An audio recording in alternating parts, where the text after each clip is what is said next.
ကျွန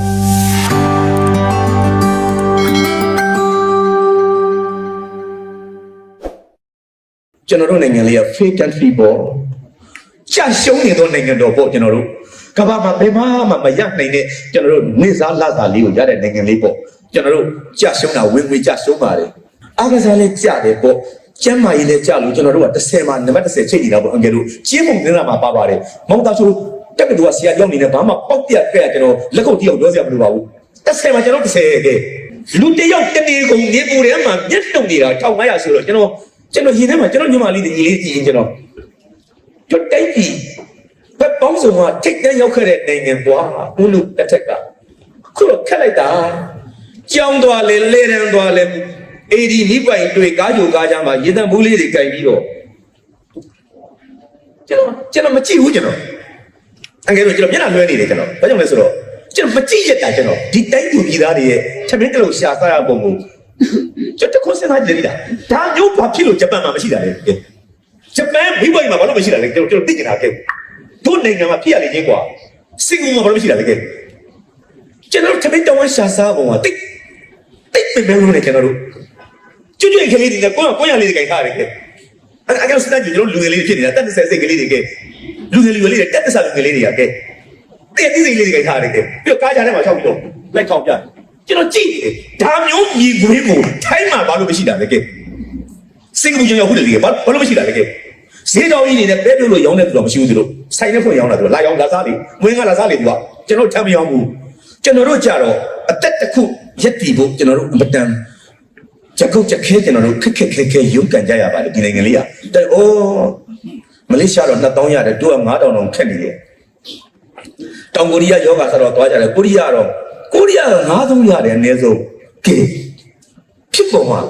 စစ်ဖြစ်ခဲ့တဲ့နိုင်ငံတောင်မြောက်စစ်ပွဲအပြင်းထန်ဆုံးခွေးသားစားတဲ့နိုင်ငံကျွန်တော်သပင်းညက်တော့မြောက်ကလာပါစစ်တက်တို့နှစ်ရှိမှာအရင်လည်းနေတော့တော်ညက်တော့ကလေးလေးတွေနဲ့ချစ်နေတော့မောင်သားချိုးအသက်ရွယ်နေလူငယ်လေးတွေချစ်တော့ကျွန်တော်ပြောတာပေါ့ကောင်းကြတဲ့ကောင်လေးကိုဒါနာမည်ဘယ်လိုခေါ်လဲကွာစညင်းတန်လည်းပိုင်ဆိုးတယ်ကျွန်တော်မင်းနာမည်အပြန်စားပါလားလို့ကျွန်တော်ကသိတယ်သူကမသိဘူးပိုင်ဆိုးဆိုတဲ့နာမည်အပြန်စားမှသူမသိဘူးဆရာလည်းဘာလို့ပြန်စားလို့ပြောတာလဲတဲ့ရန်ကုန်မြို့မှာနာမည်ကျော်ဆရာဝန်တယောက်ရှိတယ်တမားတော်ကြီးဒေါက်တာပိုင်ဆိုးဆရာလေးသားနဲ့ပါဆိုင်လဲသားလေးတော့မဟုတ်ဘူးလေမင်းဘယ်မှာနေတာလဲကွာအညာကဘယ်နားမှာနေတာတော့ကျော်ပတောင်းနားမှာယူရနေပြောတာဆရာမသိပါဘူးလေဆက်ကျွန်တော်လည်းဘာမှအနှက်လျှောက်သွားနေတာမိထီလာတက်တူမှာရှစ်ဖြစ်ကြခဲ့တယ်မင်းကမပြောနေနဲ့မရွာနဲ့မပြောလို့တောင်စင်းနေကျော်ပတောင်းကနေပကံညောင်ကိုထွက်တဲ့လမ်းမှာရှိတယ်ဆိုမှဒီကောင်လေးကျွန်တော်ဆက်တော့ကျွန်းသားပဲတဲ့တိုက်နေဆေးုံနဲ့ဗာနဲ့လို့မင်းအဲ့ရလာဟုတ်တယ်ဆရာဒါအညာမှာအလုတ်ကင်မကောင်းလို့ဒီမှာခေါင်းလာညှက်စားတာဆရာတဲ့ကျွန်တော်လည်းမိတ်ဆွေဖြစ်သွားတယ်နောက်တစ်လကြာတော့မောင်သားချိုးခေါင်းသွားပြန်ညှက်တယ်ပိုင်ဆိုးမရှိဒုက္ခလွတ်နေတော့ဘေးကုံမှာညှက်တယ်ပိုင်ဆိုးဆိုတော့လဲရမှာကိုရီးယားစကားသွားတင်နေတယ်သူကဖိတ်ဆိုးပါအဲ့ဒါနဲ့ဒီကောင်ညွှန်ရင်းတန်းနဲ့ပြန်သွားပေါ်ခေါင်းညှက်ပြီးနောက်တစ်လကြာတော့ခေါင်းသမင်းပြန်ရှည်လာပိုင်ဆိုးနဲ့ပြန်တွေ့အဲ့ကြတော့တိုက်ဆိုင်ဘူးဟဲ့ပိုင်ဆိုးလို့ဟိုလာကငေါခေါင်းမှညှက်တာမရှိဘူးမဖြစ်နေတာလေဆရာတဲ့ဒါကိုရီးယားစကားသွားတင်နေတာလေမရှက်နေနဲ့လေတော်ရပြီလားလို့မဆိုးပါဘူးဒီနေ့ဘာရပြီဆရာကျွန်တော်ကိုရီးယားသွားမလို့လေဗမာနိုင်ငံမှာကိုရီးယားဆိုးကနေဗမာနဲ့ဖက်ဆက်လို့ပြီးတော့မှကျွန်တော်တို့လူသမားရုံးနေမှာခေါ်နေတာကိုအကောက်ခေါ်တယ်အသက်35နှစ်အောက်ရတော့ခေါ်တယ်ကျမ်းမာရေးကောင်းရင်အကုန်ခေါ်တယ်ပညာရေးရှင်းဘာမှတက်ဆံမလို့ဘူးတန်းအောင်အောင်ရမလို့တော့ခေါ်နေတာကိုရီးယားစကားတော့နည်းနည်းတန်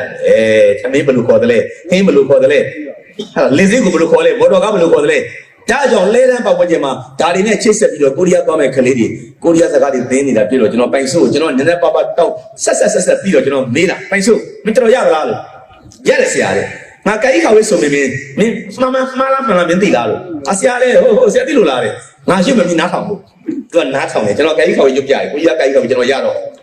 ့ကာနာဒါဘာစာဟာသာခါသာဟာဆက်တယ်လို့ရှိတယ်ဒီကောင်ခေါင်းချိန်တက်လဲကျွန်တော်ငုံကြည့်တယ်ဆရာဘယ်လိုသိတာလဲမင်းငါအချိန်မသိတယ်လေကွာငါလည်းမင်းခက်တဲ့ကြီးလောက်ရတော့ပေါ့ကွာလို့သူရီးနေတယ်အဲ့ဒါကြီးတွေလို့တလားတွေရှိတယ်ကိုရီးယားပါဝါတွေပေါ့ခုန consonants တွေပေါ့ကျွန်တော်ရွတ်ပြတယ်10လုံးရှိတယ်ငါရွတ်မယ်မင်းပြောမှားလားမှန်လားအာယာအော်ယောအိုယိုဥယူအာအီဒီကောင်ငိုင်တော့ကျွန်တော်နည်းနည်းသိတယ်ကျွန်တော်အရင်တော့မသိကျွန်တော်ပိုက်စို့ခါပြတော့မှန်လားလို့ဆရာစုံသွားပြီနော်လေအဘီးတဲ့တလားပေါင်းရင်စာဖြစ်တာပေါ့လေ ငါပြောမယ်မင်းပြောစမ်းအဘောကြီးအဖေတို့ကကျွန်တော်စမ်းနေတာအော်မောနီအမေနာမှုတက်ပင်ဟတ်စင်ကျောင်းသူအိုင်ယာကလထိုင်ဂျိုးစုကျွန်တော်မမောက်ခါတော့စာရန်ချစ်သူသူကျွန်တော်နည်းနည်းတွေ့သွားတယ်ဆရာဦးသားဆရာကိုရီးယားစာနဲ့ရလိုက်တာတဲ့ငါလည်း2တန်းလောက်တော့သင်ဘူးလို့ပြောလာငါလည်းအဲ့ထက်ကိုမသိဘူးကွာဆိုမှသဘောကျနောက်တလ2လကြာသပင်ပြန်ရှည်လာမောင်းသားချိုးကောင်းသွားပြန်ညံ့တကယ်လို့ပိုင်ဆိုးမရှိတော့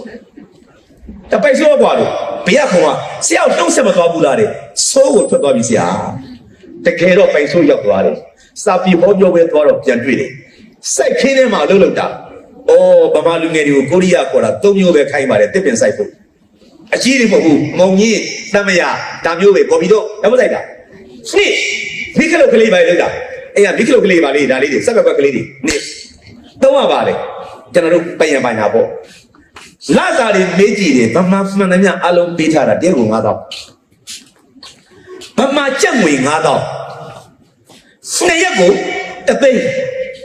ရက်ပေါင်း30 15သိန်းဗမာအားလုံးကြိုက်တဲ့လူလာခဲ့တစ်လ15သိန်းရတယ်ကျွန်တော်မေးကြည့်တယ်လောက်လားဟိအောင်ကျွန်တော်ကမေးတာလောက်ကလားကျွန်တော်မေးကြည့်တော့ဆရာလောက်တာပေါ်ဆရာတဲ့အလုံးလုံးစကုန်လား2000ပဲသားတို့ဈေးကားတယ်တည့်3000ဆိုတာသားတို့ရတယ်အမေပုံနိုင်တာပေါ့တယ်ဗမာပြည်ဆရာ3000လို့ဆိုလဲတယ်ကျွန်တော်လည်းတို့နိုင်ငံကိုဒါကြောင့် fake country ခေါ်တာပဲတို့ငါကြောင့်ရဖို့ခတ်လိုက်တာတောင်ကိုရီးယားလိုနိုင်ငံကတည့်ရ9000လောက်ပေးနေတာကိုရီးယားတွေနဲ့ကျွန်တော်နဲ့ရေးစီတော့ထောက်ကြတော့မေးရတယ်ရန်ကုန်တက်လို့ထဲမှာအဲ့လိုဗမာသားလာတင်တဲ့ကိုရီးယားတွေအများကြီးကျွန်တော်ကိုရီးယားသားတင်တဲ့ဆရာကြီးနာမည် Mr. Peter Gin တဲ့မိမကလည်းကိုရီးယားမှာကျွန်တော်မေးကြည့်တယ်ဆရာကြီးဘာဖြစ်လို့ဗမာလူငယ်တွေကိုတည့်ရ9000နဲ့လာခေါ်တာလို့ဆိုတော့တခွန်းနဲ့ပြန်ပြောတယ်ကိုရီးယားလူမျိုးတွေက9000ပေးရင်လုံးမဲ့လူပြောမှမရှိတော့ဘူးချမ်းသာသွားတော့နော်အငယ်တို့ကိုရီးယားမှာလမ်းမေးမှာမြောင်းမှာတူးပြီးတော့မြောင်းထုတ်တဲ့ကလေးတသိန်းပြရတယ်ဗမာငွေတသိန်းဒါကြောင့်ဆရာတဲ့ကိုရီးယားကိုခိုင်းရင်တသိန်းပုံမှန်ကြောက်တော့ဗမာကိုခိုင်းရင်9000ဆိုတော့ထက်ဝက်တက်တာနေတော့ဆရာကြီးကူတာအောင်ပြောသလိုပဲကျွန်တော်ကြုံပေါ့9000ဆိုတော့ထက်ဝက်တက်တာပေါ့ဗမာတယောက်ကိုခိုင်းရင်9000ကိုရီးယားခိုင်းရင်တသိန်းလို့အရောက်1000ဆိုရင်ကိုရီးယားခိုင်းရင်3000ဗမာသိန်း900ထက်ဝက်တက်တာနေတာဟုတ်ကဲ့ထက်ဝက်ကြီးတက်တာနေတာ10နှစ်ခိုင်းမယ်ဂရေ1000နဲ့ဂရေ9000တာပုတ်ပြတ်သွားပြီဒါကြောင့်ကျွန်တော်တို့ခေါ်ခိုင်းတာပေါ့အော်ခိုင်းမှာတော့တဲ့လူကလည်း1000တစ်ထက်ရတယ်ကတ်နေတဲ့နိုင်ငံတော့တာမလေးတော့တဲ့လူက2000လောက်ရတယ်ကိုရီးယားတော့တဲ့လူက9000အောက်မရှိအင်္ဂလိပ်စင်ကာပူလည်းကျွန်တော်သွားဘူးတယ်မမေးနဲ့တော့30အစစ်ကျော်ရကြတယ်ဂျပန်သွားလဲဒီတိုင်းနဲ့ဗကန်ဆေးတဲ့ကလေးတောင်3သိန်းလောက်ရနေတော့စာပေဟောပြောဝဲခင်ဗျားတို့ဟင်းစိမ်မနေဝင်းကြီးနဲ့ကျွန်တော်တို့ညောက်သွားကြတယ်လေဒီညောက်ပဲလေတတိယပြီကျွန်တော်ညောက်ပဲဂျပန်လင်းကတို့ကြိုလေးဗကန်ဆေးတာလည်းမလားစားတော့ဆိုင်မှာအင်္ဂလိပ်တော့ကြောက်ဘူးတော့မရှိပါပဲတနာရီကိုဂျပန်ပတ်စံ850ပေးတဲ့နိုင်ငံလေရန်850တရန်ကို30တန်တယ်ဗမာငွေကဲအခုပေါက်စီရ30နဲ့ကျော်8500တနာရီတဲ့ဗကန်ဆေးတာ8500ရတယ်ကျွန်တော်တို့တနေ့လုံး9000မသိကြဘူးကျွန်တော်တို့က10နာရီဆေးတော့7000ပဲစသည်ဖြင့်အချိန်ပုံများဆင်းခဲ့ရင်တသိန်းနဲ့2000လောက်ရတယ်ဆရာတဲ့တသိန်း3000လောက်သားတို့3000ဘို့တော့စိုင်းတသိန်းစုတာတဲ့အကုန်လုံးကကျွန်တော်တို့နဲ့တွေ့လို့ပြောတယ်တစ်လောက်330စုနိုင်တယ်ဆရာရဲ့အမေကိုအဲ့လောက်ပို့နိုင်တယ်ဂျပန်မှာတော့အဲ့လောက်သားတို့ကဗကန်ဆေးတဲ့ဆင့်ဆရာဘာမှအရာရှိမဟုတ်ပါဘူးတဲ့ဆိုတော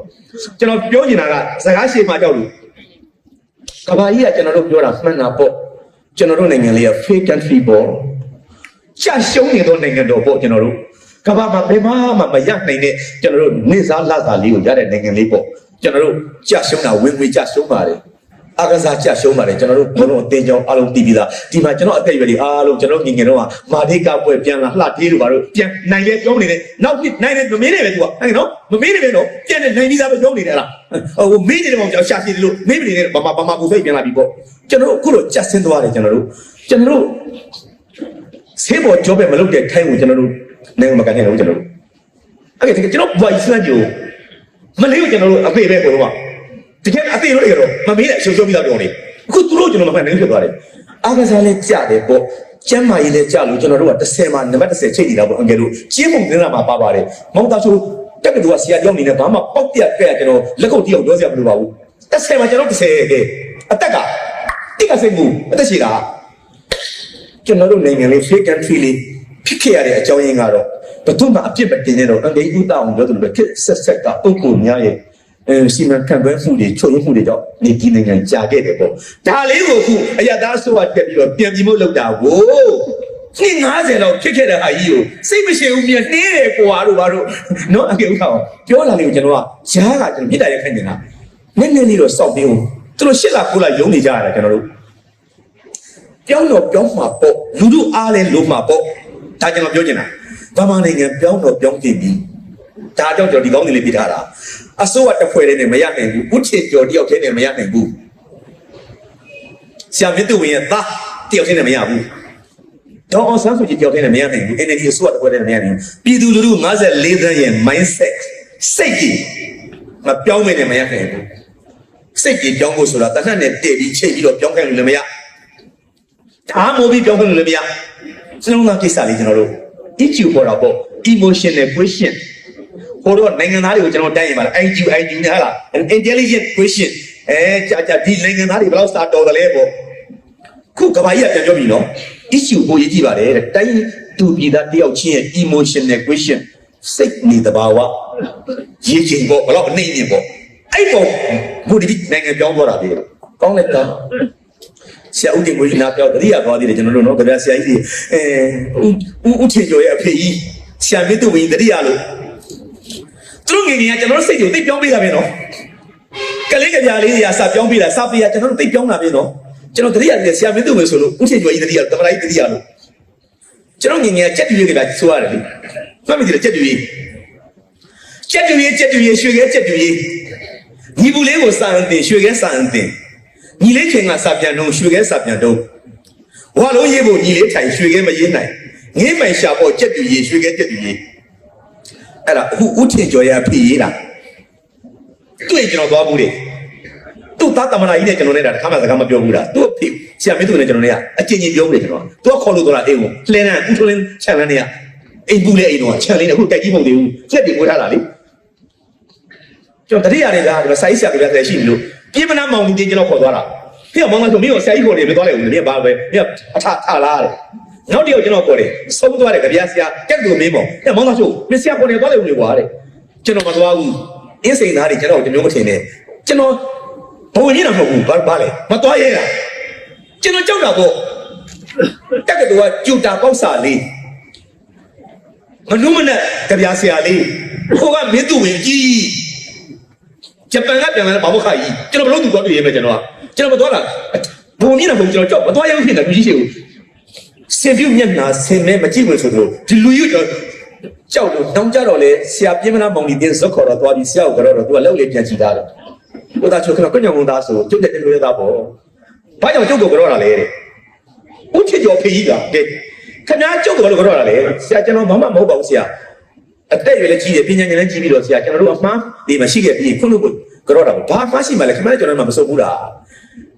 းကလေးတွေကလောက်ပြန်ချီထားတယ်ကျုပ်ကလည်းခင်ဗျားပြန်ကြောမယ်နော်တဲ့ဟာဆရာဘာလို့ကြောလဲဆရာတဲ့ကျုပ်တို့လူကြီးတွေမှလည်းခင်ဗျားတို့လူငယ်လေးတွေအမြင်မတော်တာတဲ့မသိတော်တဲ့ကိုယ့်လိုကာယအမူအရာတွေပါရှိနေတာပေါ့ဗျာတဲ့အဲ့ဒါရှိပြန်ကြည့်ပေါ့ဆက်တကယ်ဖြစ်ရလားကျွန်တော်ဆရာကြီးကြည့်ပြီးတော့လေညနေဝဲပြီးတော့တကယ်ပညာရှိနေငါတော့တွေ့ပြီကွာလို့အခုအထင်ကျော်ရဲ့အဖေပဲဒီလိုသားသမီးတွေနဲ့ဒီလိုအဖေတွေကဆက်တက်လာသူ့အဖေကကြပြရေးတာကျွန်တော်တို့ကကလေးဘွားဖြတ်ခဲ့ရတာခုနကြက်တူရေးဟင်ဆရာမတွေဘယ်လိုသင်လဲမသိဘူးကျွန်တော်တို့သိကြိုက်တာပဲနော်လူတွေစိတ်ကိုပြင်ပေးတာနော်ကြက်တူရေးလေးကလှောင်ရင်းလေးနဲ့အထဲမှာကလေးလေးအောက်မှာခဲတာလေးနဲ့ကြောက်တင်ကုန်းလေးနဲ့စာရေးနေတာဘေးမှာအမေကဘေးနားမှာကြက်တူရေးရွှေခဲကြက်တူရေးညီပူလေးကိုစာအုပ်တင်ရွှေခဲစာအုပ်တင်ခလေးကိုစာတင်နေတယ်တဲ့အန်နာတင်တယ်ဆိုတော့ရွတ်ဆိုတာပေါ့နော်ရွတ်ဆိုတာတင်နေတာပေါ့သူက reading ပေါ့ဆိုရဟာပေါ့တားလေးဆိုတဲ့ကကလေးကဆိုတယ်လက်ပဲပြီးတော့ကကြက်တူရေးကလေးဆိုတော့လိုက်ဆိုတယ်လေကကလေးတော့ကြောက်တယ်နိမိတားငယ်လေးကလိုက်ဆိုတယ်နော်အေးငယ်လေးကစာတက်တယ်သားရဲ့ငါတလုံးဆိုကီအပေါ်ကြက်တူရေးကလည်းကီခလေးတော့ဘောကြနော်နိမိကြက်တူလေးကစကားတက်တယ်နော်အေးတက်တယ်သားရဲ့ကြက်တူရေးလေးတွေတာလီကလေးတွေတက်တယ်တာနောက်ကြောင်းဆိုကုညက်ကလေးကုတာအစအဆုံးဆိုစံကိုလုံးကကီကုညက်ကလေးကကုကြပြားဒါလေးရေးထားတာ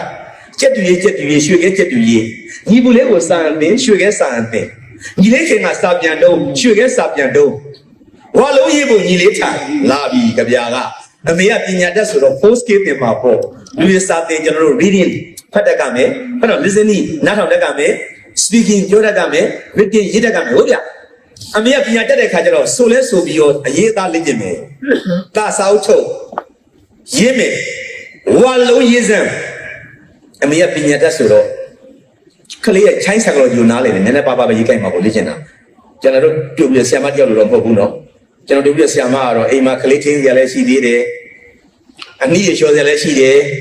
သမီးကလည်းမချရသေးဘူးအဲ့တော့ကလေးကိုရေးခိုင်းတယ်ဝါလုံးရေးထားလိုက်ငါခဏပြန်တယ်ဒီချက်ဘယ်လုံးရမလဲအလုံးတစ်သိန်းနေဟာဒီတော့ကွာဆရာကြီးဥသာအောင်ဟင်ဆရာမအလုံးတွေမပြီးသေးဘူးလေအရေးထားအလုံးတစ်သိန်းနေငါလာတော့မပြီးရင်တတ်မယ်ဆိုတော့ကလေးတစ်သိန်းအခုတော့ဒီအမေကြီးကတော့ပညာတတ်ပါတယ် child psychology နားလည်ပါတယ်ကလေးကိုဒဏ်ပေးတဲ့ပုံစံမဟုတ်ပါဘူးတားလေးဝါလုံးရေးကြရအောင်နော်ဆယ်လုံးရေးတလုံးချက်ကိုမတရိမရသေးဘူးနှလုံးသုံးလုံးလည်းရေးပြီးသွားတော့ကလေးကသက်စီစိတ်ပြန်သွားတယ်ခုနကတော့ငါဆိုတော့ကကကကီကီကီကုကူကူတော့လိုက်ဆိုတဲ့ကလေးအခုငါစာရေးတော့ရေးလားမသိဘူးညကမျက်နှာမကောင်းဘူးတဲ့ဆရာမင်းသူ့ကိုရေးတက်လိုက်တာနော်ကလေးလေးလည်းစာရေးသူကမရေးနိုင်တဲ့အခါကျတော့လောင်ကျိန်ထဲမှာတန်းလေးမှာညကဘေးတိုက်သွားတာပေါ့တန်းတယ်ဆိုတော့ရှင်းတော့ကောင်းလို့မရဘူးဒီဘက်ကနေဘေးလိုက်ကလေးညကဆိုတော့သွားပြီးတော့လောင်ကျိန်ရဲ့ဆက်မှာမျက်နှာမကောင်းဘူးတဲ့ကလေးလေးကဒါလန်းကြည့်ပြီးတော့မမေကြက်တီလေးဘာလို့မျက်နှာမကောင်းတာလဲပညာတတ်တဲ့ဘေးဝင်လာပြီကလေးကိုစားကြည့်လားဆရာမင်းတို့ကကလေးတွေကိုစာနာထောက်ထားတဲ့စိတ်ကိုတင်တာကလေးမှလက်မရှိတော့စာမရေးထိုင်ဘူးသားရဲ့သူစိတ်မျက်နှာမကောင်းတွေ့လားတာမွေးငါဆိုင်မှာနဲ့စားလဲလက်နဲ့တာစလွင့်ရောလက်နဲ့တာစာရေးရောလက်နဲ့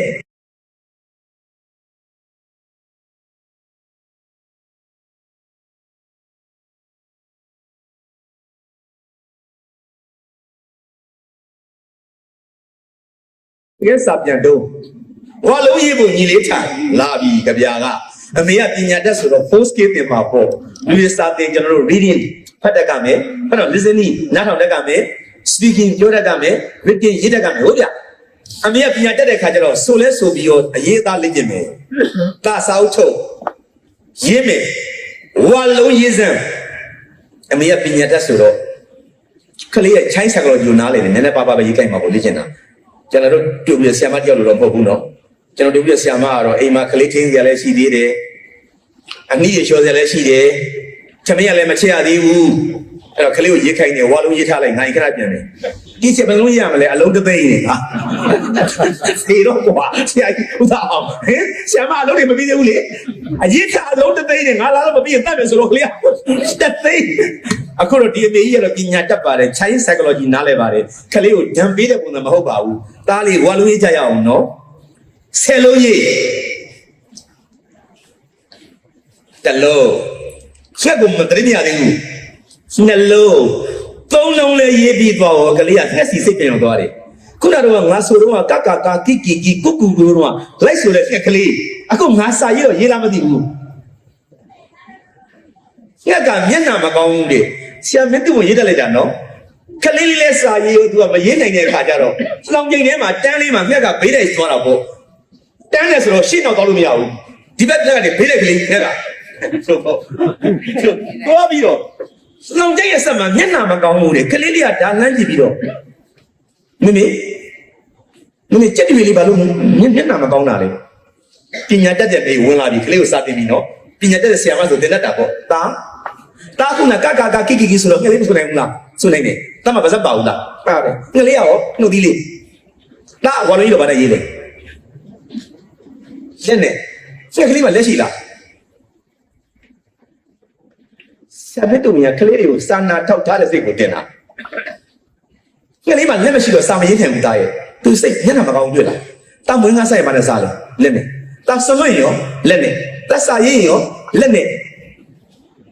တာစပေးစီရောလက်နဲ့တာကလေးမှလက်ရှိလားတာကြက်တွေဖြစ်ချင်လားနောက်ဘွားအလုံးကြောက်ဆရာကောင်းနေနော်ရှစ်ဆရာကြီးတွေတာကြက်တွေဖြစ်ချင်တယ်နော်ဘွားတတနာလာငယ်လေးကိုတတနာဘကောင်းနေတာတွေ့လား လူမလေးကိုလိုမပြည့်စုံတဲ့လူတနာရတယ်တားမှ6လောက်ရှိတယ်မရှိတဲ့လူတနာရတယ်တာမျက်လုံးရှိတယ်မျက်လုံးလေးကန်းနေတကယ်ကြီးတနာတာမှအပြည့်အစုံတယ်ဒီမှာဘာကိုသွားတဲ့ကလေးတွေတန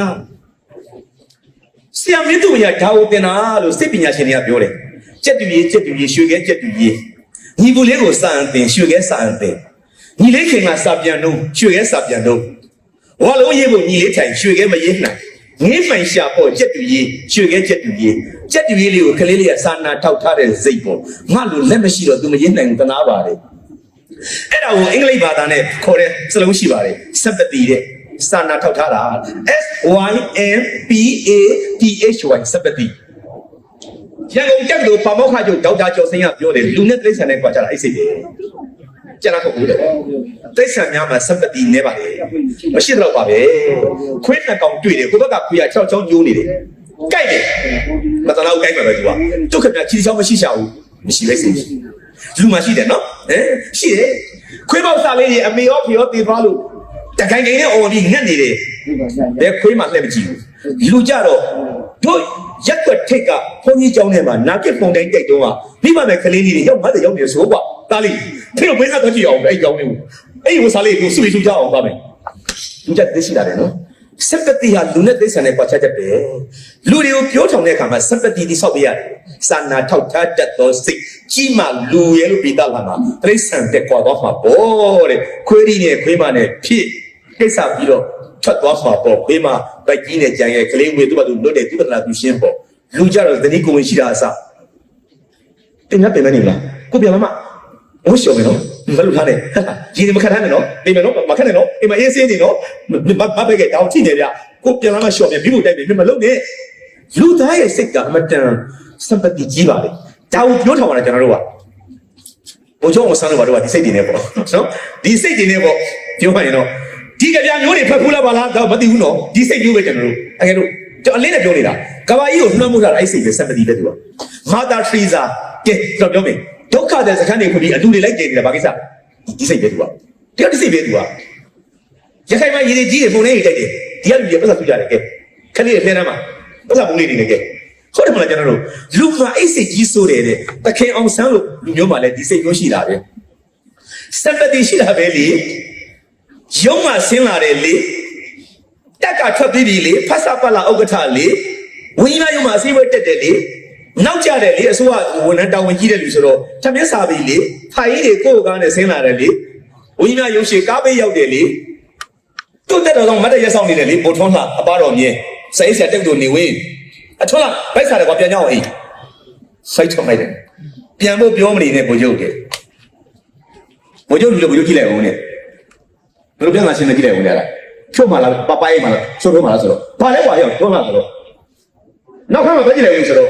့ဘိုလ်ချုပ်အောင်ဆန်းကားကိုမောင်းတဲ့တက်ချက်ကြီးကျော်စိတ်အားလုံးသိပြီလားဘိုလ်ချုပ်ဆန်းတက်လုံးကားမောင်းပြီးတဲ့နေရာတက်ချက်ကြီးကျော်စိတ်ဘိုလ်ချုပ်ကသူ့ကားမောင်းတာဘိုလ်ဘူးမညာမထားဘူးဘိုလ်ချုပ်ကဆိုတယ်တော့ငါလို့ငယ်သားပဲတက်ချက်ပဲထားတာတော်ဆန်းသူပြဘလို့တော့လေအော်စိတ်ကလေးကမပြီးဘူးနော်သူ့အော်စိတ်ကြီးရဲ့ငါစောင်းမဖက်ကြည့်ပါပါလေကျွန်တော်ပြောတာမယုံစောင်းတွေဖက်ကြည့်သူ့အော်စိတ်ကြီးရဲ့နောက်သားကိုအောင်ဆန်း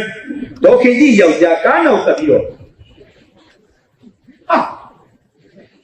့အရင်ကတကောင်လုံးထားလို့တက်ချက်ကြီးပြင်တောက်ထားတာကျွန်တော်ကတော့ဝိဘကောင်းစင်တာစောက်ဆိုင်တန်းတန်းနဲ့ပြုတ်ပြီးပေါ်မေးပြီးတော့ကျွန်တော်ဒီခေတ်ကြီးနဲ့နိုင်နေတာပြုတ်ပြီးပေါ်ပိုကျုပ်လိုလူမျိုးမလေးမစားနဲ့မေးလေးခွေးသားတက်ချက်လောက်အောင်အရက်မိုးပြီးအိတ်နေတယ်ဆိုတော့လူတွေထွတ်ဆက်ပါတယ်အငယ်တို့တော်ထွတ်ဆက်နေနော်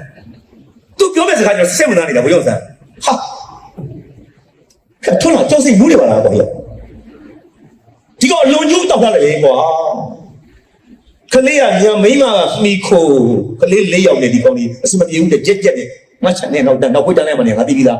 းအတော့စားနေရှိတယ်ယောက်ျားပါတာပါတက်ကလေးတက်သားဆိုတောက်ပါပေါ့ကွာစစ်သားတွေတန်းနဲ့မကင်းငါသိပြီလားသူတို့ဘဝကြီးပဲပဲကျန်းတယ်လို့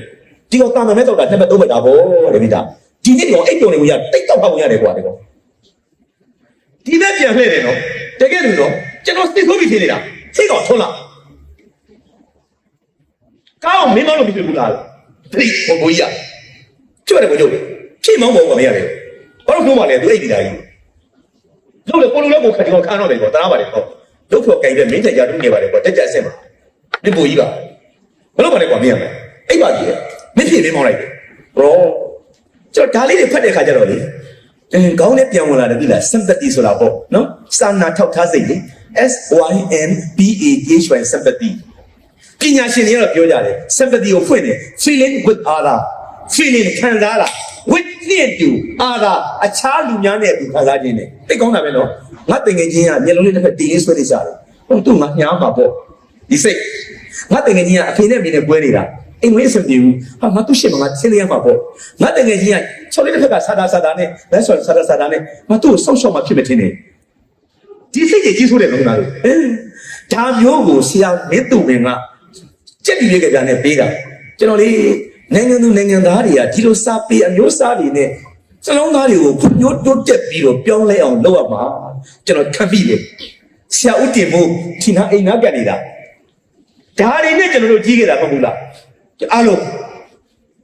မနေ့ကလေးမူမူရာထီးလေးနဲ့လာကျွန်တော်မှတ်ပြီးတယ်ဆရာဦးတင်မို့ချစ်လို့မနေ့ကလေးဘယ်ကိုသွားစာတင်ကျောင်းကိုသွားစာတင်ကျောင်းကဘာတွေတင်စာရေးစာဖတ်တင်စာရေးစာဖတ်ဘာလို့ဖို့မိနီလိမ္မာဖို့ဦးတင်မို့ရာတွေပဲနေတာဟုတ်တယ်မလားဒါကျွန်တော်ဆိုကြတာလေမနေ့ကလေးမူမူရာထီးလေးနဲ့လာပါလေလို့လာပါတော့ဆရာခေါ်ပါပေါ့တကြောကြောနဲ့စာပြီးရင်သူဒီစာညံဆရာထန်စာအရမနေ့ပထမဒါလေးနဲ့ကျွန်တော်ကြည့်ရတာအချောင်းတစ်ဖက်ထောက်လို့ရချောင်းကြီးလုံးမှတ်နှစ်ဖက်တော့တစ်ချောင်းကြီးပြေးပဲတယ်ပဲဝင်ပြေးနေနောက်ပြန်လဲနောက်ပြကလေးပဲတလည်းဥတွေမို့ပဲမဟုတ်ဘူးလားကဲရေုပ်ကလေးရွရလာရင်အဲ့ဒါလုံးကြီးတင်လုံးကြီးတင်မှာဝတ်စာကလုံးကြီးတက်စာကဒါလေးတွေနဲ့ခလေးတွေရဲ့ဘဝတွေမှာကြပြားတွေနဲ့စာတွေနဲ့ချစ်မြတ်လို့အောင်လှုပ်လာခဲ့တဲ့ဆရာဦးတင်မိုးကြီးတို့တော့တစ်ချိန်တစ်ခါမှတော့သူ့ကြပြားတွေကိုကျွန်တော်တို့တိတ်ဆုတ်ခံရတယ်သူ့နာမည်တွေဖြုတ်ခံရတယ်မတက်နဲ့ခုမှပြန်စတာခုမှဦးတင်မိုးနာမည်လေးတွေပြန်ထည့်ဖို့ရန်ကုန်တက်ကတူမှာပင်ညိုးအစည်းအဝေးမှာကျွန်တော်လည်းတက်ရပါတယ်ကျွန်တော်အဲ့ဒီအဖွဲ့မှာပါပါတယ်အခုပထမတန်းလေးတွေဒုတိယတန်းလေးတွေစောက်လေးတွေလုပ်တာဂျပန်နဲ့ပေါင်းလို့ကျွန်တော်ပါတယ်အဖွဲ့ဝင်ကျွန်တော်နေပြီးတော့အစည်းအဝေးသွားရတယ်ဦးတင်မိုးကြပြားတွေပြန်ထည့်တယ်နော်ပြန်ထည့်ပြီးကျွန်တော်တို့တင်မိုးနာမည်လေးပြန်တက်တယ်ပေါ့ကျွန်တော်တို့ဖြစ်ရတယ်ပေါ့ဖြစ်ရခြင်းပေါ့ဘာမှနိုင်ငံဒီလိုအနေထားတွေအားလုံးပြောင်းလဲဖို့တက်ပါပြီပြောင်းလဲဖို့ဆိုတာစပေကိုအခြေခံမှာပေါ့နှလုံးသားတွေပြောင်းမှာပေါ့နှလုံးသားတွေမပြောင်းလဲဘဲနဲ့ဒီနိုင်ငံမပြောင်းလဲနိုင်ဘူးတော်ဆန်းစုကြည်စာအုပ်တွေပါဒီဖတ်ကြတာလားမသိဘူးဗျကျွန်တော်တို့ဒီရက်ွက်ကိုကြိုက်လို့အလေးနဲ့ဒီပြောပြရတယ်တော်ဆန်းကြည်စာအုပ်တွေကျွန်တော်အိမ်မှာဝယ်ထားတာအများကြီးရှိတယ်တချို့တွေနှောက်ထားတယ်မောင်သားချိုစာအုပ်တုပ်ကိုတိတ်ကြက်လိုက်ရင်နှောက်အင်းစိန်သားကြီးနောက်တစ်ယောက်ရှိသေးတယ်ဆရာကြီးဦးဖေမောင်တင်ဆရာကြီးကျောင်းမှာပါရန်ကုန်တက်ကတော်ပါမောက္ခဟောင်းကြီးဒေါက်တာဖေမောင်တင်ခရစ်ယာန်ကြီးရေးတော့ဗုဒ္ဓဘာသာစာအုပ်တွေဦးသေးတယ်တော့မရေးနိုင်ဘူးဝိတ္တုတ်တိမဲ့ဆရာတော်တွေပါလားမသိဘူးဘယ်လောက်ခက်လဲမေးကြည့်တယ်အဲ့ဒါဘုန်းကြီးနေတာဝိတ္တုတ်တိမဲ့မမလေးကဘယ်လိုပြန်နိုင်လဲကျွန်တော်အင်းစိန်ကပေါက်တော့ရက်ကခရစ်ယာန်ကြီးဒေါက်တာဖေမောင်တင်ပါဠိမှန်နေပြီအင်္ဂလိပ်ဘာသာဆိုပြန်ဆိုတကဘာလို့လက်ပြားခါတယ်ထိုင်းဘရင်မင်းမြတ်ကချစ်လုံးလို့ကြိုက်လုံးလို့ရှင်းလုံးလို့ဆိုပြီးတော့မှနော်ရွှေပေးတာကျွန်တော်ကြားဘူးတော့ကတော့40သားလောက်ရှိနေတယ်လို့ဆုချဥဖေမောင်တင်အဲ့ဒါကိုလန်ဒန်ပါဠိစာပေအသင်ပြန်လှူတယ်တဲ့မောင်တာချုံမှာနောက်တော့ရှိသေးတယ်နော်မြတ်စွာဘုရားပထမဦးဆုံးတရားဟောတဲ့ဓမ္မစကြာတုတ်နောက်တော့အနတ္တလက္ခဏာတုတ်စာအုပ်ဆိုင်မှာဝယ်လို့ရပါတယ်1200နဲ့အင်္ဂလိပ်ဘာသာပြန်တာဘယ်လိုလဲဗျဥဖေမောင်တင်ဥတာချုံမှာနှောက်ရှိတယ်အိမ်မှာတအုပ်လွေထဲမှာတအုပ်သွားလျာကျွန်တော်တဲတယ်သွားလျာတဲသောစာအုပ်ကလမ်းမှာဖတ်ဖို့အိမ်မှာထားတာအလှထားတာလမ်းမှာတဲတဲ့စာအုပ်ကြီးကနိုးသွားမှကြောက်လို့ဒီတိုင်းမှာပဲဒေါ်အောင်ဆန်းစုကြည်ရဲ့စာအုပ်တချို့တွေလည်းကျွန်တော်ကနှုတ်ထားပါတယ်ဗမာပြည်မှပေးသောစာများ letters from Burma နှုတ်ရှိတယ်ကျွန်တော်ကတပုတ်များဆိုကျွန်တော်ကြိုက်လိုက်တာလေခေါင်းစဉ်လေးကအစကြိုက်တာဒေါ်အောင်ဆန်းစုကြည်ကအင်္ဂလိပ်လိုရေးတာခေါင်းစဉ်ကပါလေ traveling TRAVELLING traveling ဒီဘက်မှာဘာသာပြန်ထားတယ်နော်ခရီးသွားခြင်းနဲ့ရေးတက်လိုက်တာဘုံကျောင်းဆက်သမီးကျမစာဖတ်တယ်နံပါတ်1စတာကျမကြိုက်တဲ့စာရေးဆရာအမေရိကန်စာရေးဆရာTruman Capoteကျွန်တော်အတန်ကြီးမှားတယ်နော် TRUEMAN Truman CAPOTE Capote ဒေါ်စုလည်းအဲ့လိုထွက်တယ်နော်သူကအင်္ဂလိပ်တန်လားမသိဘူးကျွန်တော်အဲ့လိုထွက်တော့ကျွန်တော်စာရေးဆရာမတယောက်ကကျွန်တော်ပြင်ပေးတယ်နာမည်ကျော်အပြိုကြီးဒေါက်တာတင်တင်ဝင်းနာမည်တစ်လုံးနဲ့ဂျူးကကျွန်တော်ကိုခရီးသွားတန်းလာတယ်ဆရာတိုင်ကမှားနေပါတယ်တဲ့Truman Capoteဖို့ပါဦးတဲ့Truman Capoteတီးပါတဲ့ဆရာမကျူးကျွန်တော်မသိဘူးဗျာအမေရိကန်စာရေးဆရာကဘာကျော်ကြီးဗျာဒေါ်စုကကပုတ်ရေးတယ်ဗျမသေးကြဘူးကြံခဲ့တဲ့6လလောက်ကငပလီကန်းကြီးဟောပြောပွဲသွားတယ်3ယောက်ဘေလူက တတိယပါလားခုအကယ်၍တွေ့တယ်မသားကြီးပေကြီးရဲ့ချစ်ဦးညိုမောင်းသားချိုသွားတော့ကမ်းနားမှာ gallery ပကြီးပြကန်းလေးတစ်ခုဗမာနဲ့အမေရိကန်ဖက်ဆက်အမေရိကန်ကြီးထွက်လာပြီးကျွန်တော်တို့အခန့်တာအရက်နဲ့အခန့်တယ်အန်ကယ်လို့အာမနာနဲ့ပြောလိုက်မယ်နော်ဘာအရက်ထင်လဲချက်ရက်တွေတောရက်တွေဟာအမေရိကန်တောရက်တွေနဲ့လားအမြင့်ကဘာလဲဆိုတော့ငပိဆုံးတွေငပိနဲ့စက်တုံနီနဲ့တုတ်ထားတယ်ဟာဒီအမေရိကန်ဘလို့အမေရိကန်လဲကွာလို့ပစိုးကြီးနဲ့ညလုံးအပြားကြီးနဲ့ရက်ကြီးအရှည်ကြီးကျွန်တော်တို့ဝင်သွားတာပေါ့နော်ကျွန်တော်ကိုမိတ်ဆက်တာစာရေးဆရာတွေပါဗျာလို့အဲ့ဒါကြောင့်လှမ်းဖိတ်တာပါတဲ့အခန့်ဘလို့တဲ့ကျွန်တော်နာမည်လေးပြလိုက်တယ်နာမည်ဘယ်လိုခေါ်သလဲပေါ့ကျွန်တော်အင်းစာမတတ်ပါဘူးနည်းနည်းပါးပါးပြောတတ်တယ် hello your name please နာမည်လေးတစ်စိတ်လောက်ပြန်ပြောတယ် I am ငပလီထေလင်းဟာအမေရိကန်ဗမာဆန်နေတာထေလင်းဘုရုပ်ဆန်နေပြီပြီးတော့ငပလီတက်ထားတယ်သူကကျွန်တော်နာမည်ငပလီထေလင်းနေအဲ့ဒါနဲ့ကျွန်တော်ဖုန်းလေးပါသွားတာနဲ့ internet လေးညွှန်ဖွင့်တာပေါ့ internet ကငါကောင်းတယ်လေပြီးတော့ခုနစာရေးဆရာကျွန်တော်ရိုက်တာပေါ့ TRUEMAN Truman CAPOD ကပုတ်ဒိတ်ဒီစာရေးဆရာသိသလားလို့ပုံလေးတက်လာတာဟုတ် Do you know this writer အမေရိကန်မှာထိတ်တန်းစာရေးဆရာလေဩကျွန်တော်အဲ့စာရေးဆရာကိုနာမည်ထွက်တာမှားလားမှန်လားမသိလို့မြေပြရတယ်ကျွန်တော်ထွက်ပါတယ်လို့ I pronounce Truman the book is it right မှန်လားပေါ့မှားတယ်လေသူကကျွန်တော်ဘယ်လိုထွက်ရမှာလဲဆရာမဂျူးပြောတဲ့ဟာမှန်တယ်တဲ့ Truman Capote ဆိုတာကဘာကျော်စာရေးဆရာပေါ့ဒေါ်စုကအဲ့ဒါကိုရေးနေတာကျမစာဖတ်တယ်တဲ့အဲ့စာရေးဆရာစာအုပ်ကိုဖတ်တယ်တဲ့အဲ့ဝတ္ထုကိုရုပ်ရှင်ပြန်ရိုက်တယ်တဲ့ဇာတ်လိုက်မင်းသမီးကျမကြိုက်တယ်ဆရာတို့ခေါင်းဆောင်တိုင်းအရှက်ထားလိုက်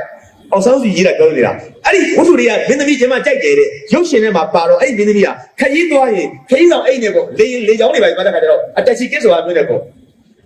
အဲ့ဒီမင်းသမီးလေးရဲ့လိပ်စာကိုလှမ်းကြည့်တော့အိမ်မှာရေးထားတယ် address ADDRESS address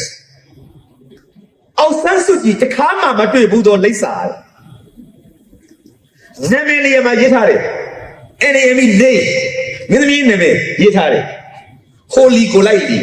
နာမည်ထားလိုက်တော့ကျွန်တော်အလွတ်ရလို့ HOLY Holy မင်းမကျွန်တော်ကြိုက်တယ်အနောက်က GOLJTLY ထားလိုက်ပါတော့ဗျာရှုပ်လို့ Holy Golightly ထားမလှလှဝင်ထားလိုက်ပါတော့ထားလိုက်ပါနာမည်ရေးထားတယ်အောက်ကလိပ်စာ address ADDRESS address ကျမအောင်ဆန်းစုကြည်တက်တဲ့တကူတခါမှမလုပ်တဲ့လိပ်စာမှန်ရင်အိမ်နံပါတ်ပါရမယ်လိပ်စာမှန်ရင်လမ်းပါရမယ်လိပ်စာမှန်ရင်ရက်ွက်ပါရမယ်လိပ်စာမှန်ရင်မြို့နယ်ပါရမယ်သို့တော့အဲ့ဒီမင်းသမီးလေးရဲ့လိပ်စာနေရာမှာတလုံးနဲ့ရေးထားတယ်တဲ့ TRAVELLING traveling ထာဝရခရီးသွားနေသည်ကျမလှမ်းဖြားသွားတယ်ကျမတို့လူတုအများစုပါဒီလိုလိပ်စာမျိုးရေးဖို့စိတ်ကူးမရှိပါဘူးကျမတို့ကတနေရာမှာအသေးရက်နေတဲ့လူတွေအိမ်နံပါတ်အသေးလမ်းအသေးရက်ွက်အသေးအဖေလက်ထက်ကလည်း DA အမေလက်ထက်ကလည်း DA ကိုကြတော့လည်း DA ကိုဝဲတဲ့ဖလေးကလည်း DA အရွှေ့ပြောင်းမရှိအဖေဖက်တော့လည်းဒီစာအုပ်ရွှေဦးတော့ကိုကြတော့လေရွှေဦးတောင်းကိုသားကြတော့လေရွှေဦးတောင်းကိုမြည်ကြတော့လေရွှေဦးတောင်းမပြောင်းလဲဘူးအဖေကလည်းထမင်းကြော်အမေကလည်းထမင်းကြော်ကိုကလည်းထမင်းကြော်ကိုသားလေးကလည်းထမင်းကြော်မပြောင်းလဲဘူးအဖေကလည်းတွလေးသိနေအမေကလည်းတွလေးသိနေကိုလည်းတွလေးသိနေကျမတို့ဘာကြောက်မပြောင်းတာလဲလူတွေကနည်းနည်းချိန်ပါလားဒီပြည်သူကြိုက်တယ်လိပ်စာကအသေးမရှိဘူးလေ traveling ထောက်ရရွေးချသွားလာပြီလုံးနဲ့3နှစ်ကကျမမနေတယ်ကြိုးမှာနောက်9နှစ်မှာရောင်တောင်းလာနောက်10နှစ်မှာညညတောင်းသွားတယ်နောက်10နှစ်မှာဒါပေါ့လုံးနဲ့9နှစ်ကဖတ်တယ်မင်းသူတွေခုဖတ်နေတဲ့တကုန်းတရားနောက်ဖတ်အောင်မယ်ပြန်တန်းတစ်နောက်လာကြတော့ဆိုရပါစို့အောင်ဆောင်ကြီးစာအုပ်တွေနောက်လာကြတော့ရွှေဦးတော့ဘယ်တော့ကြောင့်တကုန်းရွှေမြပြောင်းနေတယ်ဆရာဥဒ္ဒါချိုမနှစ်ကကျွန်တော်စန်းရချစ်ဆွေသချင်းလေးနောက်ထပ်လာအခုတော့ဆရာကျွန်တော်စန်းရတင်ဝင်လက်တန်လေးနားထောင်နေတယ်မနေ့ဖက်ကျရင်ကျွန်တော်ဂီတလူမောင်ကိုပါလေးနားထောင်ကြည့်မလို့ဆရာလူကပြောင်းမှာပေါ့တယ်နည်းနည်းမနေ့ကမွေးငါဒီနေ့တော့ကျုပ်ပေါင်းရုံလေးနဲ့နောက်ကြတော့ဘုန်းတော်ခေါ်ဆိုလေးနဲ့နောက်ကြဘေးမုံလေးနဲ့ကောင်းကြီးမောင်လေးနဲ့ပါလေးနဲ့ဟုတ်တယ်နော်လူတွေကထာဝရရှင်သန်တရားမှာပေါ့တယ်ကျမအောင်ဆန်းစုကြည်ရှက်လိုက်တာအဲ့ဒီမင်းသမီးလေးလို့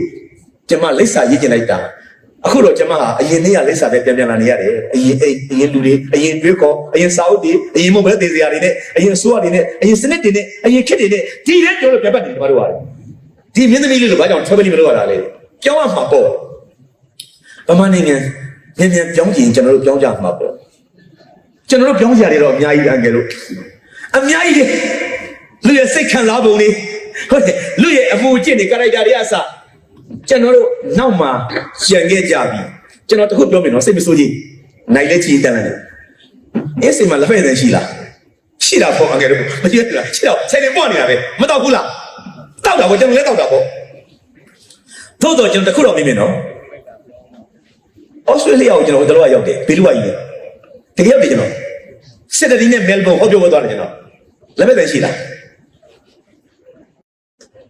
မရှိဘူးဆက်ဆိုင်ပဲရှိတယ်ဗမာပြည်ကလာဖွင့်ထားတာကိုရမရောက်နေကဲသူတို့မရောက်ဘူးတော့ဂျပန်နိုင်ငံမှာလက်ဖက်ဆိုင်ရှိလားကဲစာပေဟောပြောဝဲသွားတော့တိုကျိုသွားတော့အောက်ဗမာနိုင်ငံကမောင်တာချိုအညာနေတယောက်ရွေးတယ်နေဝင်းမြင့်တိုကျိုမှာတလားလောက်နေရတယ်ကျွန်တော်တို့ဟောတာတရက်သေးတယ်တိကိမဲ့ပြင်းတာပေါ့ပစိုးတွေချွတ်ချပေါ့ကျွန်တော်တို့ခမ်းမှာတော့ကိုယ့်ဘက်ကိုလွတ်လပ်လပ်ပစိုးနဲ့နေကြတာပေါ့ဒီကစကားလေးပြောကြပါကြပေါ့အပြင်ကတော့ဘောမြူကမှာပေါ့ဒီမနိုင်ငံကြီးကပစိုးနဲ့မရဘူးလေသွားတာပေါ့ပြင်းတာပေါ့တိရှော့ရှာတယ်လေကိုနေလက်ဖက်ဆိုင်ရှာနေတာလေတိရလူအများကြီးရှိပါတယ်တော့နေဝင်းကြီးနေသူလက်ဖက်ရိုက်တယ်ရှောက်ပတ်ရှာတာမတွေ့ဘူးဒီလိုမတွေ့ဘူးလက်ဖက်ဆိုင်ကိုနေဝင်းကြီးရှာမနေနဲ့ခင်ဗျာနှစ်နိုင်လောက်ကြာနေပြီဒီကလည်းခဲချမ်းနေတာခဲတုံနေတာနေမကြည့်ဘူးကဲစောက်ရည်တွေလည်းကျွန်တော်ချမ်းလို့ဟဲ့လူမင်းလိုက်ပြောကိုလမ်းမေးမှာသွားတယ်ဂျပန်မှာလေးအိတ်လေးနဲ့ဘူးလေးနဲ့လက်ခေါ်မေးလိုက်နေဦးမြလှမ်းခေါ်တယ် hello please ဟဲ့တစိတ်လောက်ဂျပန်မှာလှည့်စိတ်ဆိုးပုံရတယ်နေဦးမြမဲမဲဝါဘိုက်ပူပူကြီးနှခမ်းကြိုက်တယ်ချီဆောက်နေကျွန်တော်ဝင်ရတယ်ဟဲ့ကျွန်တော်ခေါ်မယ်လို့ hello please အဲ့ကြတော့ကျွန်တော်ရုပ်ပြောင်းလို့လားမသိဘူးဂျပန်မှာပြုံးလေးနဲ့မဲ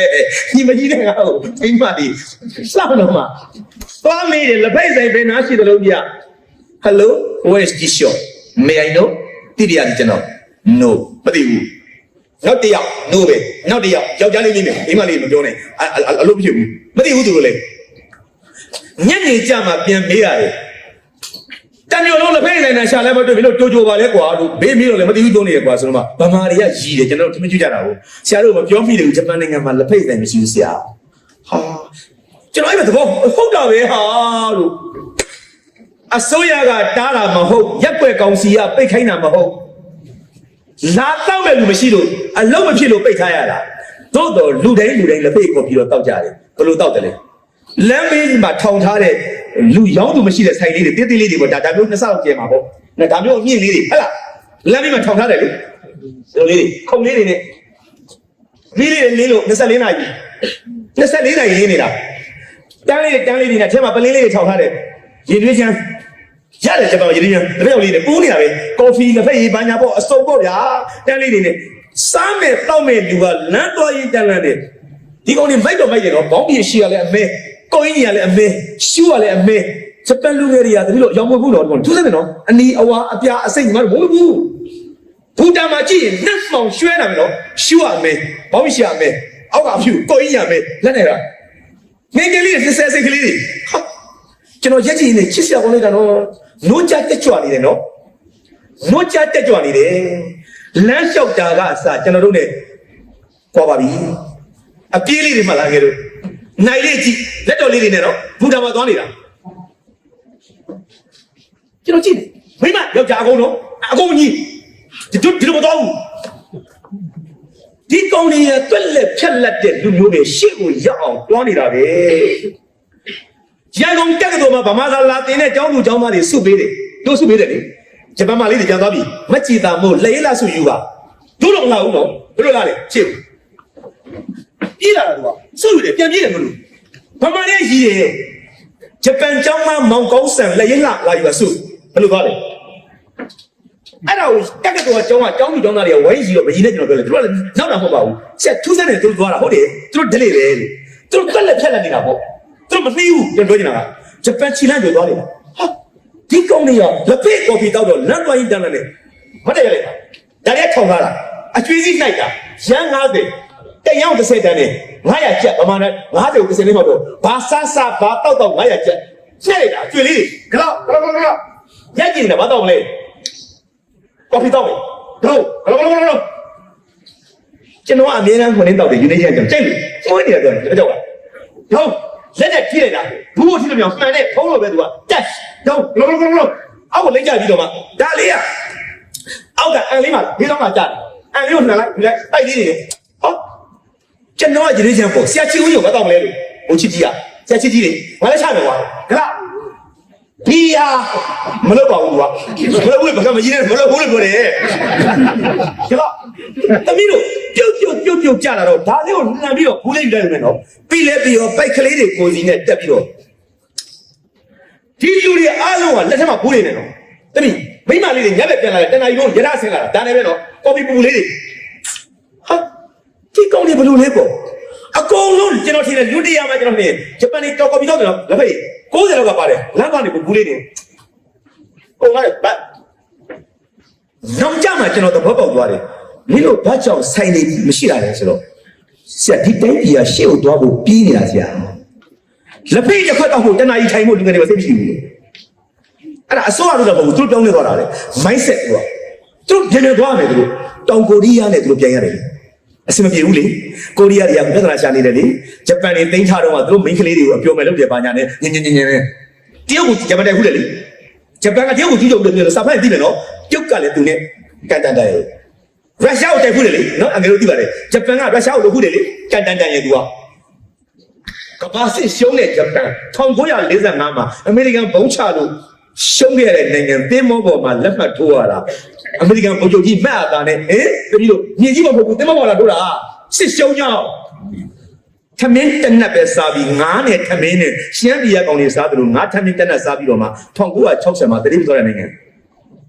ဒီကောင်တွေမှာလူမျိုးရေးအညှို့တေးတွေရှိတယ်မကျေနပ်မှုတွေရှိတယ်ငါတို့ဂျပန်တွေရုံးမှဖြစ်နေကျွန်တော်နိုင်ငံသားတွေမှာဒီစိတ်ရှိမှာလားငါတို့လူငယ်တွေကိုထိုင်းရလူပါဝါမလေးရလူပါဝါပြောတယ်ကြောက်လေးနဲ့ပြောနေတာကိုတို့ခင်ဗျားတို့လူငယ်တွေလိုက်စိတ်ရှိလားပြောမကျင်တာဒီတကယ်ပြောနေတာဂျပန်အိတ်စိတ်ငါတို့မိန်းကလေးတွေမရင်းချစ်ငါတို့တပ်ခုနဲ့တရားဆွဲငါတို့ပါရိုက်ငါတို့အလုတ်ထုတ်တို့နိုင်ငံလေးကိုဝိုင်းစော်ကားခံရတယ်တို့ရုံးမယ်တကယ်ပြောမှလားစိတ်ကတော့ပြောနေတာဂျပန်စိတ်ကအန်းသိစရာကောင်းတယ်နော်ဒီကောင်တွေငါတို့နှင်းလို့မရဘူးဒီလက်တီရောအဲ့ဒီကောင်လူတီယာမှာအင်္ဂလိပ်လူတီယာမှာ90လမ်းထုတ်သွားနေတာ3မိနစ်5မိနစ်နောက်ကြပြည့်ဘူးကျွန်တော်မေးတယ်ဘာလို့ပြေးတာလဲဆိုတော့ယထာဖီအောင်လို့တယ်အဲ့ယထာလွတ်သွားရင်နောက်ကြစီးပါလားမေးတော့နောက်ကြစီးရင်ကျွန်တော်နောက်ကြသွားမှာပေါ့ဘယ်လောက်กว่าမလဲဆိုတော့3မိနစ်တည်းဟာယထာတွေကဘလုံးခင်ဗျားတို့မေးကြည့်59မိနစ်ကိုတပတ်ပတ်နေတာတိုးတိုးမှာ24လိုက်ပတ်နေတာမေးကြည့်ဦးအငယ်မိနစ်60မရှိဘူးမိနစ်60မရှိဘူးပတ်နေတာဒီပုံလေးဒါကိုဒီအချောက်ပြောင်းလာတယ်နော်ဒါလွတ်ရင်တော့ချာမစင်းနိုင်ဘူး3မိနစ်ပေါ်သွားရင်ဘဝ3မိနစ်ကြာတော့မယ်ဆရာဟာဂျပန်တွေအင်းစာတင်နေတယ်ကွန်ပျူတာတင်နေတယ်မော်တော်ကားလုပ်နေတယ်ဒီကတက်လုပ်နေတာဒါကြောင့်ကိုလို့ကျွန်တော်တို့ကဒီလက်ဖိတ်တစ်ခွက်ကော်ဖီတစ်ခွက်ပြန်ကြဆိုင်မှာထိုင်ပြီးကျွန်တော်တို့ကတနာကြီး15မိနစ်မိနစ်10မထိုင်နိုင်ဘူးကျွန်တော်တို့အားလုံးဘယ်လိုတောက်သွားကြလဲလင်သမားလမ်းသွားရင်ကြောင်းသားကြောင်းသွားရင်အလုပ်သမားအလုပ်သွားရင်ယထာစီကားစီမှတ်တယ်မဆောင်းရင်အကုန်လုံးတပီလို့တရားမကျန်ဆိုင်တဲ့ဆိုင်မှမရှိလက်ပိတ်ဆိုင်မရှိထိုင်နေသူမရှိမကုန်ဘူးလားယထာဘတ်တော့လေဆက်တော့တယ်စောင်းလေးဖတ်ပြီးဟုတ်ကျွန်တော်တို့ကြည်ရင်ကြံတယ်ဒီကောင်းနေနိုင်ငံရှေ့ကိုတအားရောက်သွားရခြင်းအကြောင်းရင်းဟာအစိုးရတပ်ဖွဲ့တွေနဲ့မဆိုင်ဘူးပြည်သူလူထုအားလုံးပြောင်းသွားပြီတို့နှိမ့်လို့မရဘူးဘာလို့နှိမ့်လို့မရဘူးဒီကဘာကြီးပေါ်မှာဂျပန်ကဘာကိုလူပါပေါ်လာတဲ့ကောင်ကစစ်ရှုံးလို့ကြခဲ့တဲ့ကောင်ကခုပြန်ထားပြီနောက်9နှစ်နောက်10နှစ်တို့ရုပ်တော့ကြတာဟာစိတ်တွေတောင်းတာလို့အဲ့ဒါရပ်ဘက်ကောင်စီကဓာတ်နဲ့ထောက်ထားတာလည်းမဟုတ်ဘူးစစ်တဲ့အနက်တွေလည်းတော့ဖမ်းမယ်လို့ပြောတာမဟုတ်ဘူးတမျိုးသားလုံးစိတ်တွေကွာကျောက်စီကောင်းလိုက်တာကွာကျွန်တော်တို့ရရင်တန်းလာတယ်တို့တိုင်းပြည်လေးက fake and face လို့နောက်နေရဆိုနောက်ကြတယ်ဆိုကျွန်တော်တို့ကအိုးထင်ကျော်တို့တော့ဆိုလို့ပဲပြောပြီးတော့မြန်မာလို့အားမရဘူးပြောပြီးတော့ကျွန်တော်ပြည်သူလူထု54သန်းမှာပါပဲနဲ့ကျွန်တော်ဘယ်လိုရှိအောင်ပါကျွန်တော်ထိတာနေတယ်ဒါကိုအစိုးရလည်းကြောက်စော်ပြီးဖို့လိုတယ်သူတို့လည်းခိုင်ခိုင်မာမာစိတ်တက်နေတယ်သူတို့လည်းလက်မစားနဲ့သူတို့လည်းပောက်ရမလို့လေလူထုလည်းတွတ်ဆောင်တို့အရင်သူပြောတဲ့အတိုင်းတော့စုပြောသလိုနောက်10နှစ်မှာစင်ကာပူအပြီးနောက်20မှာအကျော်လို့ပြောတယ်လေသူအကျော်လို့ထားတာကျော်ဖို့ဆိုတာကျွန်တော်တို့အားလုံးပြောင်းမှဖြစ်မှာပေါ့ကျွန်တော်တို့ပြောင်းနိုင်မလားသူတောက်ပြောနေတာကျွန်တော်ကောင်းနေတာပေးနေတာလူတွေအားလုံးပြောင်းမလားအမှုကျင့်ရဲ့တကယ်တော့ခက်ပါတယ်တနည်းရဲ့ဒီ54သန်းပြောင်းဘယ်လိုလုပ်ပါလဲဒါကျွန်တော်ပြောချင်တာနှလုံးသားတွေမပြောင်းလဲပဲနဲ့အမိတ်တွေတော့မရနိုင်ဘူးအားလုံးစိတ်ကြီးပြောင်းမှပြောင်းမယ်ကိစ္စမျိုး ကိစ္စမျိုးဒါကျွန်တော်ပြောချင်နေတာသူတို့စီကတော့အားလုံးတမီတလိษံအောင်ပြောင်းနေတလိษံအောင်ပြောင်းနေနောက်ဆုံးတစ်ခုပြောပြရကျွန်တော်လေစိတ်ကိုဝင်ရှာလာတဲ့နေတာဟာလားကျွန်တော်လည်းဗမာပြည်တော့တော့စီးနေတာပဲလေစီးရင်ရန်ကုန်မှာလည်းရှာတာပဲကားပြီးဟာလားစမ်းတဲ့ကြိယာကြီးတဲ့တီရပြီအဲ့ဒီတီတို့ဂျပန်တို့လိုအော်စီတို့ဝင်ငါတို့ကျွန်တော်ပို့ဆိုးတော့ခွေးဆောင်တယ်ကျွန်တော်ကြိုက်တယ်ဟ